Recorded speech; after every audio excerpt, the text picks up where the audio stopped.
네, 오늘 사도행전 2장 42절 말씀을 통해서 그리스도께서 세우신 예식이라는 제목으로 함께 은혜를 나누겠습니다. 오늘 소요리 문답 91문부터 93문까지인데요. 91문에는 성례가, 이 성례는 세례식과 성찬식을 말합니다. 이 성례가 어떻게 구원에 이르는 효력 있는 방도가 되는가, 방편이 되는가, 세례 성찬이 어떻게 구원에 이르는 방편이 되는가, 이렇게 질문한 것에 대해서 답으로는 성례 자체가 구원에 이르는 내용이 아니라 성례를 베푸는 목회자나 신부님이나 베푸는 자의 덕도 아니고 믿음으로 성례를 받는 자 속에 성령께서 역사하신다. 그러니까 성례 자체가 구원에 이르는 방법은 아니다. 이거는 굉장히 우리가 볼 때는 별 의미가 없는 것처럼 보이지만 중세 1000년 동안 그 성례를 통해서 하나님의 구원에 이른다고 믿고 성례에 참석했거든요. 그러니까 성찬식에 참여 못하면 구원을 못 받는 이런 분위기가 있었어요. 그래서 이것과 반대되는 1500년경에 종교개혁이 일어나면서 의인은 오직 믿음으로 말미암아 산다. 예수 그리스도를 믿는 믿음이 기준이 됐는데, 마찬가지로 1000년 동안 익숙하게 신앙생활을 했던 내용들, 성례에 대해서도 복음적으로 이렇게 기도 제목을 지금 붙잡도록 답을 하고 있는 겁니다. 천주교는 성례 그 자체가 구원에 이르는 방법이 맞다라고 강조하고 있거든요. 우리는 초대교회 신앙의 전통을 따라서 또 이 복음주의 전통을 따라서 이 성례 예식은 기념하는 것이지 그 자체가 구원에 이르는 방법은 아니다. 이런 믿음의 고백을 같이 하고 있어요. 그러니까 믿음으로 성례를 받는 자 속에 성령으로 역사하신다. 이게 복음적인 답이죠. 아주 잘 답을 찾은 것 같아요. 92문에는 그렇다면 성례는 무엇인가라는 질문에는 성례는 예수님께서 세우신 세상에서 없는 특별한 거룩한 예식이다. 예수님이 마지막 이제 성찬식을 거행하면서 떡을 떼고 포도주전을 나누면서 그렇게 축복하신 내용이죠. 그 그리스도에 대해서 이 성례는 지각할 수 있는, 깨달을 수 있는 표지와 같다. 우리 왜 그 잡지 전체 앞에 보면 그 잡지 전체를 나타내는 표지가 있잖아요. 이 성례가 그런 것이다. 그리고 우리에게 인치셨다. 인치셨다는 말은 도장 찍었다는 거거든요.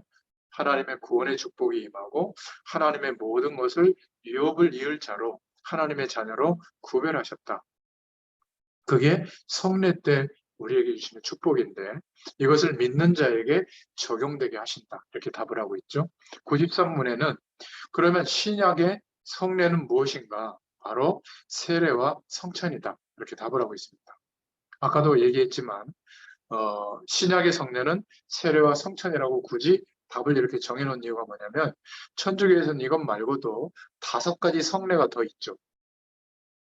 천주교 배경을 조금 이해하는 분들은 아마 이해할 수 있겠는데 우리는 2개가 성례인데 여기는 성사라고 영세를 받는 거, 세례식, 그것도 성례고 또 견진성사라고 있어요. 7성례가 있는데 7가지 성례가 있는데 신자에게 성령을 내려주고 세속과 싸울 수 있는 힘을 주는 성사.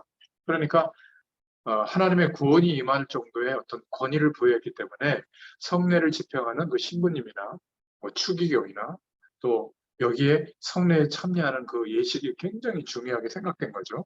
그리고 성체성사라고 우리로 말하면 성찬식, 빵과 포도주 형태로 그리스도께서 자기 스스로를 제공하신다. 그 주님의 몸과 살에 우리가 연합된다. 이러면서 진짜 주님이 그때 자기 것을 내어주신다. 이렇게 믿고 성사를 드리는 거거든요. 우리는 기념하지만 그리고 신품성사라고 있고 사제들이 이렇게 직분을 받을 때 또 혼인도 그냥 하지 않고 혼배성사라고 해서 그 천주교의 교리를 통과한 세례받은 교인 아니면 혼인성사를 해주지 않아요. 천주교에서는. 우리는 뭐 불신자 남편, 불신자 아내하고 결혼해도 그냥 목사님이 가서 주례해 주는데 요즘은 이제 예수님 영접시키고 영접할 수 있도록 도와주고 주례를 주로 많이 하시지만 그렇습니다. 그리고 고백성사라고 죄 지었을 때 약해진 은총을 회복할 수 있도록 신부님에게 찾아가서 고백하면 이렇게 하시오. 이건 약간 좀 부러운 것 같아요. 그러니까 신부님은 그 교회의 모든 성도들의 범죄 사실을 다 알고 있거든요. 엄청난 죄 지은 거, 작게 지은 거 거의 다 알고 있어요. 고백 성사를 꼭 해야 되기 때문에 이 천주교. 그러니까 다 무릎 꿇는 거지. 이렇게 딱 쳐다보면 고개를 푹 숙이는. 우리는 뭐 그런 게 없기 때문에 어떨 때는 막 미나내나 이렇게 생각하는 경우도 있던데 아무튼 그렇습니다. 그리고 병자들에게 베푸는 성례, 병자성사가 있고 또 뭐 죽고난 사람들에 대한 종부성사라는 게 있어요. 그래서 잘 마음을 담고 뭔가 이렇게 그 교리대로 하면 죽은 자가 이렇게 연옥에 있다가 한 단계 한 단계 올라온다. 그래서 면죄부를 팔았죠. 그 판 내용을 가지고 베드로 대성당을 지었잖아요. 그러니까 이런 것들이 신학적 배경이 있는 겁니다. 그래서 이 91문부터 93문에는 신약 때 말하는 성례는 세례와 성찬을 말한다라고 아예 복음적으로 딱 정돈을 한 거예요. 근데 이제 대부분 우리는 이 세례에 참여할 때 이런 감격이나 이런 역사가 별로 없죠. 왜냐하면 6개월에 한 번씩 상반기 한 번, 후반기 한 번 하고 성찬식도 세례식도 그때 이제 한번 같이 거야 하고 그리고 예배를 다 드리고 말미에 간단하게 이렇게 세례식을 하고 성찬식을 하고 이렇게 하다 보니까 특히 성찬식을 그냥 형식적으로 이렇게 참여하고 지나가는 경우가 많은데 천주교에서 너무 막 구원이 많은 방법으로 막 생각하는 것처럼 할 필요는 없지만 중요한 영적인 축복이 누려지는 예식이라는 거, 주님께서 세우신 예식이라는 거 기억해야 되겠습니다. 자, 그러면 오늘 이 내용을 통해서 우리는 어떤 기도 제목을 좀 붙잡아야 될 것인가? 첫 번째로는 초대교회의 성령의 역사하심이 어떻게 해서 매일매일 일어났는가? 여기에 대해서 우리가 한번 생각해 봐야 되거든요. 초대교회는 기적이 일어날 수 있는 조건을 갖고 있었는데 왜냐하면 너무 핍박 속에 있었던 거예요. 그러니까 구원받은 자의 모임이 교회잖아요. 초대교회에 매일같이 모이고 흩어져서 자기 집을 중심으로 현장에서 하나님의 축복을 그리스도의 축복을 나타내는 현장 시스템을 다 가지고 있었어요. 초대교회 성도들은. 그 이후에 이제 우리에게는 없죠. 지금 예배 드리는 거 외에는 이렇게 집에서 직장에서 또는 우리의 현장에서 말씀 운동을 지속하는 그래서 복음을 들을 사람에게 복음의 영향을 주고 거기에서 일꾼과 제자들이 세워질 수 있는 현장 시스템이 주고 있는 거예요. 원래는 예배당의 축복도 누려야 되지만 우리가 현장에서 우리 삶 속에 이 축복도 반드시 체험돼야 되거든요. 그런데 초대교회는 그 두 가지가 있었는데 모일 때마다 하나님이 기적으로 역사하신 겁니다. 왜냐하면 엄청난 핍박 속에 있다가 이제 모이면 안 죽고 살아왔네? 그래, 참 잘 견뎠어. 안 잡혀갔네? 그러니까 다음에 이제 또 예배당에 모일 때 한 명씩 한 명씩 없어지는 거예요. 핍박당해서 잡혀가거나 아니면 막 사형당하거나 막 이런 일들이 벌어지니까 모일 때마다 기도하라고 하지 않았는데도 막 감격의 눈물의 기도를 하는 거야, 같이 끌어안고. 그리고 모일 때마다 성찬식을 거행했죠. 예수님의 죽으심과 부활을 통해서 이루신 시공간을 초월하신 하나님의 능력을 하나님이 막 부어주셨거든요. 성찬에 참여할 때마다. 그리고 옆집 김 씨도 왔네? 전혀 예수님 안 믿을 줄 알았더니 오자마자 예수님 영접할 수 있도록 도와주고 바로 그 자리에서 세례식도 같이 거행한 거예요. 그러니까 초대교회는 그냥 형식적인 예식이 아니라 감격의 예식이었고 거기에 성령께서 역사할 수밖에 없는 조건을 갖고 있었던 겁니다. 그리스도의 축복과 복음에 대한 감격과 하나님께서 아브라함 때부터 또 역사의 시대로 언약의 바톤을 복음의 바톤을 주어서 시대를 변화시켜서 왔는데 지금 이들의 초대교회 시대는 로마의 배경 속에 있고 또 유대교라는 배경 속에서 순교라고 하는 시간을 하나님이 주어서 신앙을, 바톤을 전달하도록 하나님이 하신다는 것에 대해서 순종했던 사람들이거든요. 그러니까 죽음의 위협과 고통도 있었지만은 모일 때마다 하나님은 역사해 주실 수밖에 없었던 거죠. 그래서 모일 때마다 성찬식을 거행하고 세례식을 베풀었던 겁니다. 근데 문제는 우리는 그렇게 지금 뭐 눈물 흘릴 일이 없죠. 힘들어서 눈물 흘리지. 하나님의 은혜가 감격스러워서 예배당에 왔는데 막 눈물이 쏟아지고 이런 거 별로 없잖아요. 1년에 한 번 있나 만나 모르겠는데. 그리고 서로 막 교인들끼리 만나도 별로 반갑지도 않아요. 큰 교회는 막 고립하여 있어가지고 어떤 사람은 막 인사도 안 하고 막 서로 막 아는 척도 안 하는 사람도 있고 막 원수 관계 있는 사람도 있습니다. 그렇죠? 큰 교회는 막 서로 막 갈등 구조에 막 놓여 있는 사람들도 있고 거기다가 성찬식은 6개월에 한 번씩 거행하니까 이런 감격이 오기가 참 어려워요. 그래서 우리가 붙잡을 기도 제목이 있는 겁니다. 여러분 메모해 두세요. 우리는 이 시대에 하나님이 부르신 겁니다. 복음 속으로. 그리고 하나님이 이 역사의 시간이 끝나는 지점까지 모든 민족에게 복음이 증거되어지도록 하시는 그 방향이 이루어지면 이 역사의 시간은 멈추거든요. 그때까지 시대마다 전도자들을 부르시고 그들을 통하여 하나님의 일을 맡기시고 감당하도록 역사해 주세요.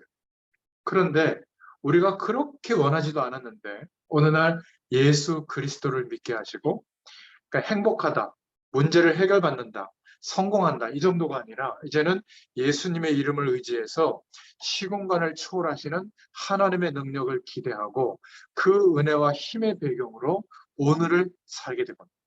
그래서 오늘 우리의 삶 속에 하나님은 축복의 일들을 준비해 놓고 보여주시고 인도하시는 거예요. 예를 들면 우리 이찬현 집사님 같은 경우에 평상시에 그냥 이렇게 사셨는데 어느 날 하나님이 정말 어려운 시간들을 주어서 말씀 앞에 이렇게 함께 인도받게 하시고 꽤 오랜 시간 이제 시간과 장소를 딱 정해서 복음을 계속 전하고 누리는 이 말씀 운동이 시작됐거든요. 그러니까 초대교회에 있던 현장 조직이 시작된 거예요.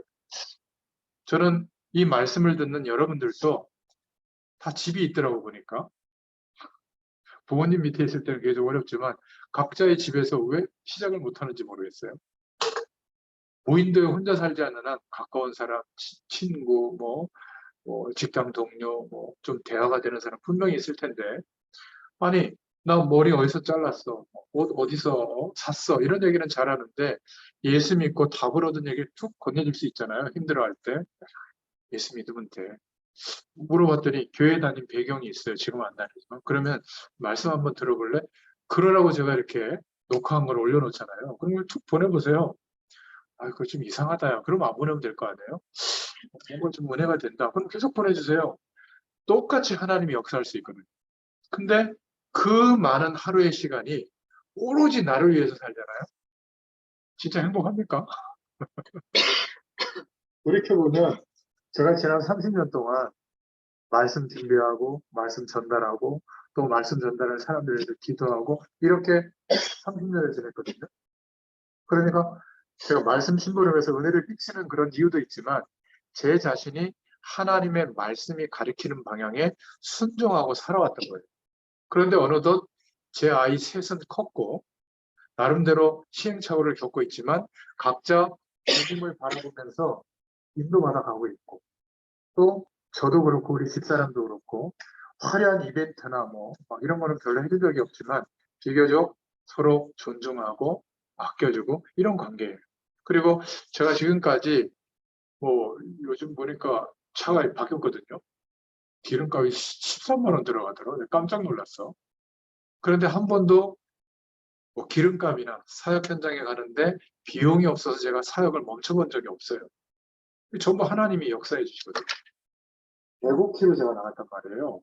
그때도 그렇게 어려움은 없었지만 하나님이 올 땐 좀 문제가 있었는지 모르겠는데 그때는 직장 끝나고 만나면 보통 빠르면 7시, 보통 9시, 또 좀 늦은 타임에 10시 이렇게도 만났거든요. 그러니까 이렇게 먼 거리까지 가서 만나고 집에 돌아가면 거의 12시가 넘었어요. 참 우리 이창현 집사님 너무 감사하게 이렇게 식사를 준비해 줄 때는 막 너무 고맙더라고요. 어떤 때는 시간을 지켜야 되기 때문에 밥 먹을 시간이 별로 없어. 막 김밥 하나 사고 먹을 때도 있고. 그래서 집에 가면 라면 막 3개씩 끓여 먹고 막 그랬거든요. 배고프니까 다 먹고 막 그래가지고 막 있는 거 없는 거 다 쏟아넣고 그렇게 한 20년 이상 살다 보니까 몸이 자꾸 부를 수밖에 없었던 거죠. 직업병이라고 볼 수 있는데 코로나가 시작됐잖아요. 3년 전. 그러니까 굳이 밤늦게까지 그렇게 할 필요가 없이 줌으로 만나고 이러니까 얼마나 좋은지 몰라. 그러니까 비교적 조금 일찍 들어가니까 굳이 뭐 이렇게 폭식을 할 필요가 없잖아요. 자연스럽게 야식을 안 먹다 보니까 3년에 걸쳐서 저 먹는 거 보면 알지만 먹을 때 엄청 잘 먹어요. 가리는 거 없어요. 뭐 살 빼야 되겠다 이런 것도 없고요.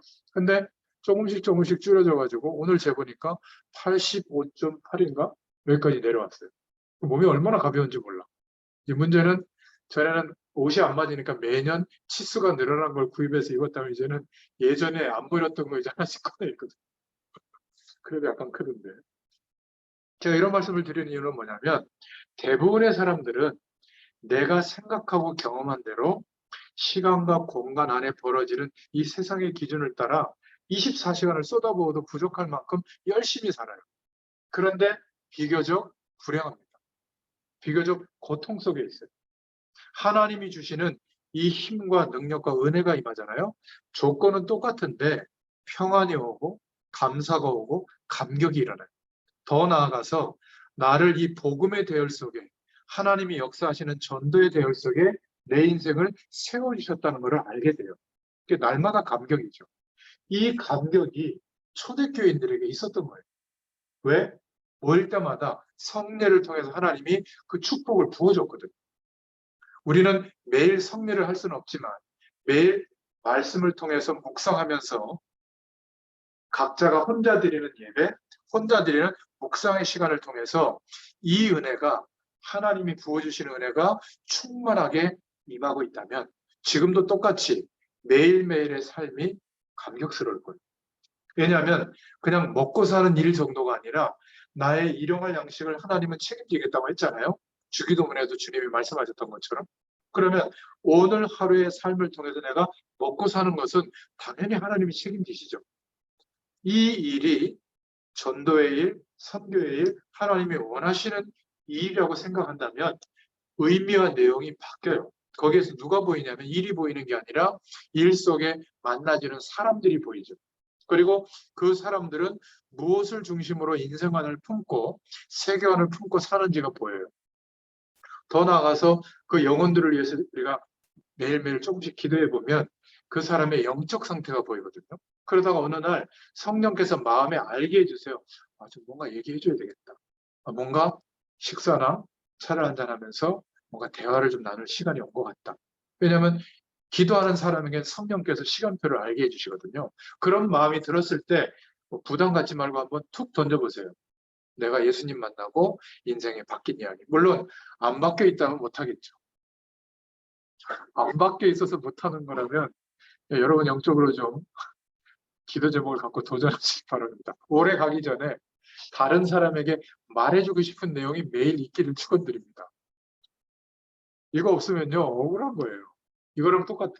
유산을 막 몇천억 받았는데 까맣게 잊어버리고 생각지도 않고 오늘 아르바이트 하면서 어떻게 이 돈도 좀 벌고 어떻게 좀 이 인생 문제 이거 좀 해결할까 이러고 막 스트레스 받고 사는 거랑 똑같아요. 창조주 하나님이 성령으로 함께 하시면서 구하라고 했잖아요. 성령의 충만함을. 전 오늘도 구했는데 여러분들 구했어요? 하나님 역사하십니다. 희한하게 안 구해지죠? 사단이 살아있다는 증거입니다. 그것만 모르도록. 그러니까 여전히 내 생각, 나의 것으로만 살고 있는 겁니다. 분명한 것은 하나님의 것이 더 중요한데 하나님의 것으로 바꾸는 시간이 있어야 되잖아요. 하루에 조금이라도. 그게 하나님의 말씀 앞에 서는 겁니다. 하나님께서 내게 뭔가 자꾸 말씀하고 있지 않나요? 깨닫게 해주고 있지 않나요? 저는 이번 한 주일 동안에 많은 사람들이 고통을 당하고 있는데 이 고통을 어떻게 볼 것인가에 대해서 하나님이 자꾸 말씀해 주시더라고요. 그 생각들을 정돈해서 이제 말씀 묵상의 내용으로 자꾸 올리고 있는데 여러분에게도 뭔가 하나님이 주일날 예배 드렸을 때는 목사님의 말씀을 통하여 설교 말씀을 통해서 1대지, 2대지, 3대지 내용이 있지만 그거를 요약하면 그냥 강의 내용이에요. 설교는 그런 게 아닙니다. 그 말씀을 통해서 내게 하나님이 원하시는 내용이 있거든요. 그거는 성령의 감동하심을 입는 시간이 있어야 돼요. 하나님께 물어보고 기다려보면 내 심령에다가 성령께서 깨닫게 해줘요. 그러면 그 생각을 적어놓고 멈추는 게 아니라 계속 기도하면서 생각해보는 거예요. 가정도 생각해보고 직장도 생각해보고 하나님이 내가 깨닫게 해주신 은혜나 사명도 생각해보고 이러면 나의 과거, 현재, 미래가 정돈되면서 깨닫게 해주신 그 생각들이 깊어져서 그걸 문장으로 이제 남겨놓으면 내게 주시는 말씀으로 딱 붙잡게 되거든요. 지금 이게 없는 거예요. 그냥 목사님이 이렇게 전달해준 말씀이 그건 목사님의 말씀이죠. 목사님이 깨달은 말씀이지 쉽게 말하면. 그 속에 내게 하나님이 전달하는 편지는 동일하게 성령의 음성을 내가 들어야 되는 거예요. 이 시간이 빠져버리면 10년 지나도 변화가 없습니다. 말씀을 들어서 많이 깨달은 것 같은데 사람들이 나를 평가하는 말 하나조차도 못 견뎌요. 나의 연약함조차도 못 넘어서요. 시공간을 초월하는 성령의 역사는 매일 역사하고 있는데 이 축복이 기대도 안 돼요. 그냥 세상 사람들과 똑같은 삶의 방식으로 인생 안으로 살다 보니까 하나님이 살아계시다면 그냥 두시지 않겠죠. 그래서 방향을 틀어주시는 가장 중요한 이상하게 포장한 선물 보따리가 고통이에요. 하나님의 선물 보따리거든요. 우리는 좋은 선물 보따리만 생각하는데 정말 고통이 오면 내 인생관을 바꿀 만한 결단을 하게 돼요. 그런 고통을 경험한 사람은 축복이에요. 하나님이 사랑하고 있다는 증거거든요. 근데 구원받게 버려둔 자는 세상 배경의 인생관으로 오롯이 살아도 하나님이 별로 관심이 없어요. 냅둡니다. 로마서 1장에 보면 나와요. 너무 안타까운 것이죠. 오히려 문제와 갈등이 자꾸 일어난다. 빨리 돌이키라는 거예요. 우리가 하나님의 자녀인 우리는 정말 어려움이 올 때는 어떻게 하죠? 하나님 바라봅니다. 자꾸 사람 찾고 환경을 찾고 어떤 세상의 조건을 찾던 우리가 우리와 함께 하시는 성령께서 심령에 깨닫게 해주세요. 하나님 바라보러. 그래서 하나님 바라보는 그 순간에 우리의 인생관이 바뀔 만한 시공간을 초월하시는 은혜를 하나님이 부어주시는 겁니다. 마지막 마지노선이 청년의 때에 이 시공간을 초월하는 하나님의 축복을 누릴 수 있는 나만의 신앙의 규모가 없다. 100% 깨집니다. 100% 속아요. 100% 열등감 오고 100% 우울감 오고 이제 혼자 살 때도 힘든데 둘이 만나서 연애해 보세요. 같이 인생관이 얽혀가지고 더 힘들어. 결혼까지 했다 그러면 취소도 못 하잖아요. 그러다가 여러분 비슷한 애들 한두 명 나와보세요. 이게 엉켜가지고 막 문제가 하나가 아니라 한 문제인데 2대1, 3대1, 4대1 우리 지금 5명이니까 복잡한 일이 끊임없이 계속 생기거든요. 영적인 힘이 없잖아요. 완전히 무너집니다. 그러니까 번아웃 된다고 하죠. 내가 동기부여도 안 될 만큼 지치게 돼요. 그게 이제 주로 오는 게 중년의 위기라는 건데, 그죠? 여러분들 상상도 못하겠지만, 그때 이제 여러분들이 지금 아주 이성으로 도피하는 마음처럼 중년의 위기가 오면 또 예쁜 아가씨나 또 멋있는 청년이나 여기 눈이 확 돌아가요. 그래서 현실적인 어려움을 그쪽으로 도피하거든요. 마약보다도 심각한 문제입니다. 그러면 행복하냐? 더 가정에서 얽히는 문제가 이제 또 새롭게 만난 이 사람하고 또 얽히는 문제가 복합돼하고 또 일어나거든요. 뉴스에 보니까 어떤 고등학교 교사가 고등학생하고 막 이렇게 일탈 행동하는 걸 남편이 알고 막 고소하고 막 그런 뉴스가 나오던데. 참 희한한 일이죠. 그러니까 초대교회는 어마어마한 일들이 있었지만 매일 모일 때마다 감격이 있었던 겁니다. 우리도 그런 인생을 살 수밖에 없도록 하나님이 그냥 세상 가운데 방황하던 우리를 부르셔서 하나님이 역사하는 전도의 대열에 그 부르심에 우리의 인생을 올려놓으신 거예요. 그런데 여기에 대한 감격이 없다. 발견이 안 된다. 그러니까 날마다 말씀이 이렇게 홍수처럼 쏟아지는데도 붙잡을 말씀이 하나도 없는 거예요. 그러면 뭘 붙잡고 살아가죠? 여전히 돈 버는 거, 성공하는 거, 행복하려면 매력이 있어야 된다. 아니면 무슨 실력이 있어야 된다. 좋은 환경에 놓여야 된다. 여러분, 좋은 환경에 놓으면 어떻게 되는 줄 아세요? 정신 문제 더 옵니다. 집이 요 정도 되는 게 괜찮지 100평 정도 되잖아요. 가족끼리 문자로 찾아야 되고 그리고 어느 방구석에 숨어서 또 혼자 외롭게 지내고 막 그래요.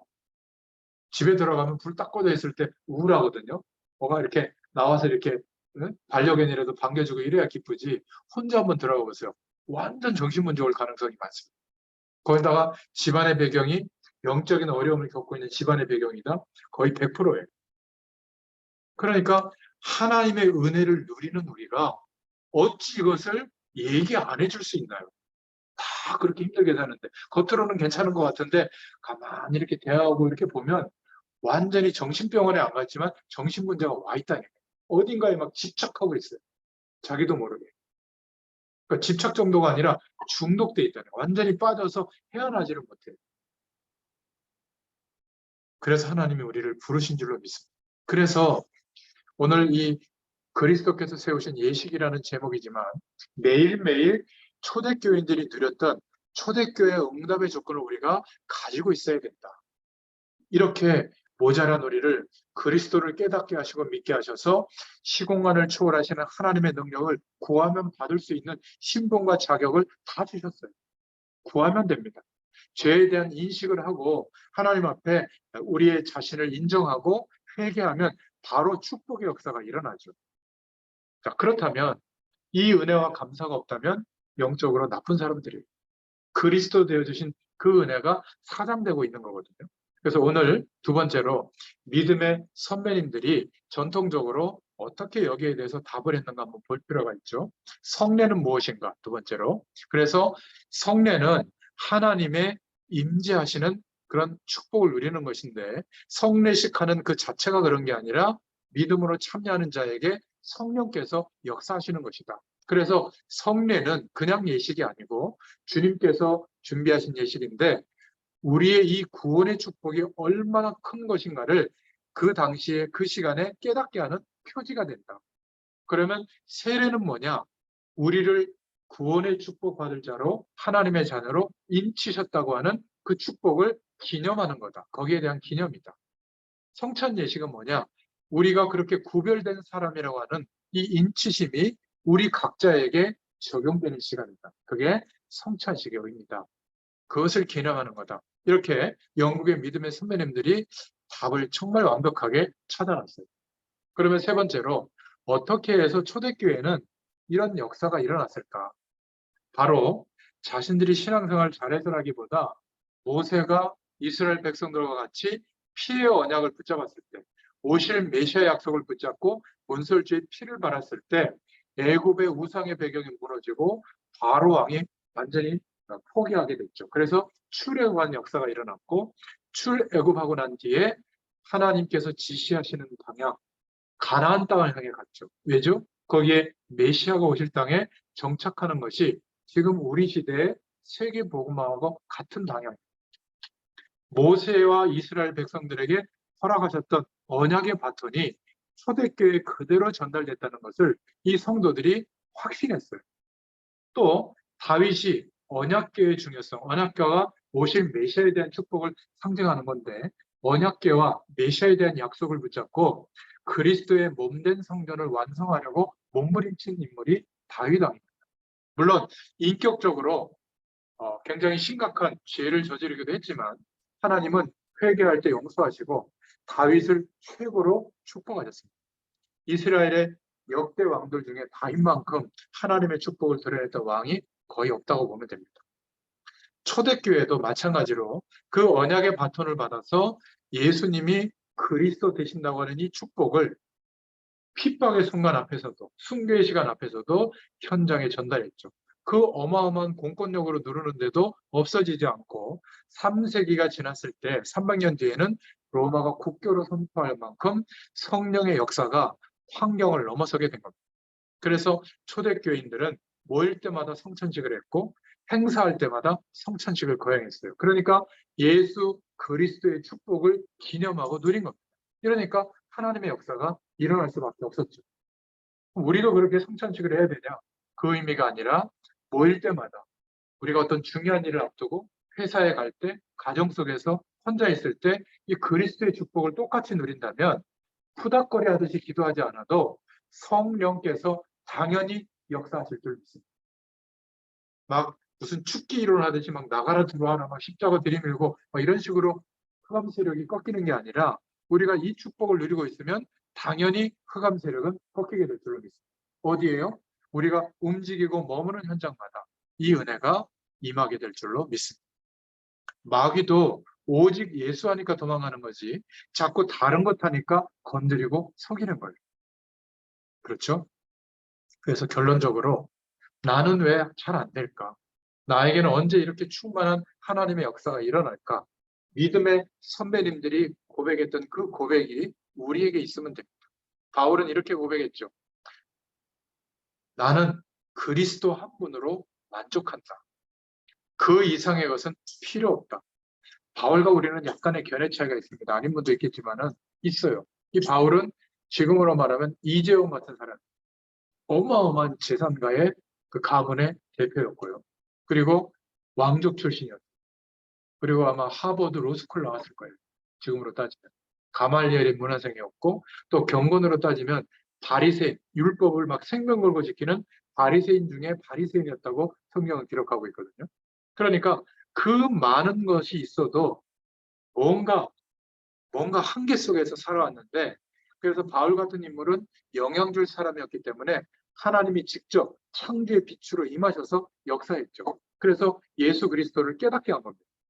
그 이후로 바울은 나는 그리스도 한 분으로 만족한다. 풍부한데도 처할 줄도 알고 궁핍한데도 처할 줄도 안다. 나는 그리스도만 자랑하겠다. 그리스도 외에는 복음의 축복 외에는 배설물처럼 여긴다라고 고백했죠. 근데 우리는 때때로 눈을 뻘겋게 해가지고 찾아다니는 그것을 바울은 배설물처럼 여긴 신앙 고백을 가지고 있었어요. 이러면 성령이 역사합니다. 이러면 흑암 세력, 저주의 세력이 꺾이게 될 줄로 믿습니다. 미국의 무디 목사님도 마찬가지였어요. 나는 강단에서 예수 외에는 말하지 않겠다. 무식해서가 아니라 너무 복음에 대한 충격이 커서 예수 외에는 말하지 않겠다. 결국 미국의 한 시대를 이 무디 목사님을 통해서 하나님이 움직이시고 변화시켜 주셨죠. 여러분 잘 아시는 크로스비 여사. 눈이 보이지 않았는데 우리 같으면 눈 뜨게 해달라고 기도했을 텐데 하나님 나는 눈을 안 뜨게 해주시는 게 좋습니다. 그리스도의 축복을 알고 나서 그렇게 기도했죠. 여러분 이러면 흑암 세력 다 꺾입니다. 우리는 반드시 이거 해결해 주세요. 이래야 됩니다. 이때 사단도 거기에 역사해가지고 막 낙심될 때도 있는데 이 크로스비는 눈을 안 뜨게 해주는 것이 더 좋습니다. 그러면서 신앙 고백하고 깨달은 내용들을 가사로 적었는데 이게 많이 찬송가에 들어왔죠. 나의 갈 길 다가도록 예수 인도하시고 나의 생명 되신 주님 앞에 나아갑니다. 메마른 땅을 종일 걸어가도 나 피곤치 않다. 그래서 하나님 나는 이 상태도 좋습니다. 눈 뜰 필요가 없습니다. 이러면 못 말리는 거예요. 성령께서 역사할 수밖에 없는 거죠. 수많은 대음악가도 많았지만 이 크로스비만큼 찬송으로 영향을 준 인물이 많지 않습니다. 여러분 일본의 미우라 아야코라는 그런 분 아시죠? 저도 이 책을 한번 읽어봤는데 그리스도를 알고 너무 감사했던 일본의 어마어마한 선진국으로 전면화된 사회잖아요. 1.5% 정도에는 신앙인밖에 없어요. 그런데 이 1.5%는 신앙인이 미국 사회에 영향을 주고 있다니까요. 일본 사회에 영향을 주고 있다니까요. 우리는 1000만 명 신도라고 하는데 한국 사회에서 오히려 개독교라는 표현으로 손가락질을 받고 있는데 이 아야코 같은 인물이 일본 신앙 현장에 있는 거예요. 이 아야코는 너무 감사로 고백했던 인물이거든요. 이 질그릇 같은 내 안에 그리스도 계셔서 감사하다. 시집을 갔는데 너무 가난한 사람을 만난 거예요. 그것도 감사하고. 집을 샀는데 너무 작아서 오손도손 지낼 수 있어서 감사하고. 책을 읽어보면 다 감사해요. 그래서 제가 약간 좀 얼빠진 사람 아닌가. 그런데 이 감사의 고백이 일본 사회에 1.5%밖에 안 되는 기독인이지만 그 기독 사회는 물론이거니와 불신자인 일본 선장에도 막강한 영향력을 입혔다. 여러분 잘 아시는 지금 젊은 세대는 모를 수 있는데 예전에 예수 전도단에서 주로 이분의 그 신앙 고백을 가사로 창해서 곡을 만들었는데요. 송명희라고 하는 시인이 있었죠.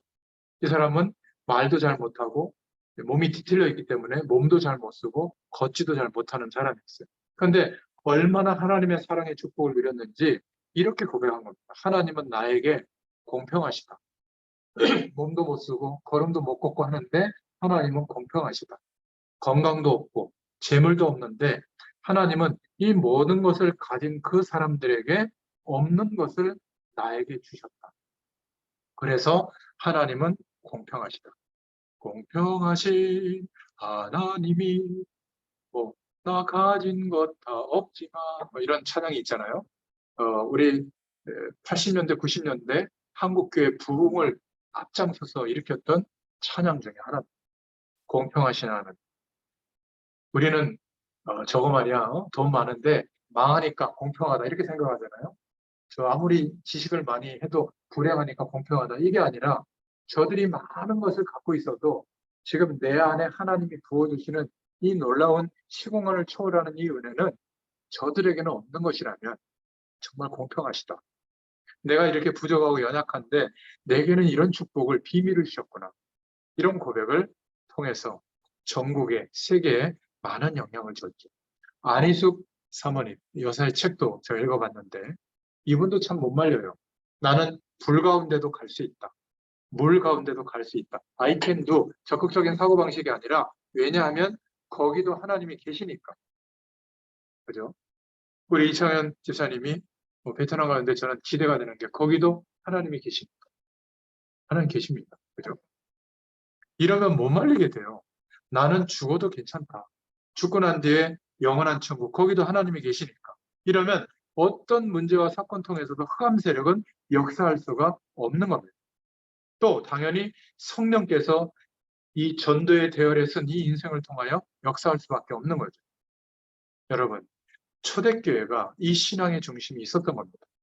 우리를 순교의 시간을 허락하시더라도 이 복음의 바톤을 우리에게 주셔서 우리를 통하여 땅끝까지 이 복음이 증거되어지도록 하시는 대열에 우리들을 부르셨구나. 여기에 대한 감격과 감사가 있었어요. 그러니까 모일 때마다 그리스도의 축복을 누리게 하시려고 성찬식을 거행하도록 하신 겁니다. 주님이 직접 세우신 예식. 우리로 따지면 하나님 앞에 말씀을 중심으로 이 신앙 고백을 할 때 하나님께서 역사해 주실 줄로 믿습니다.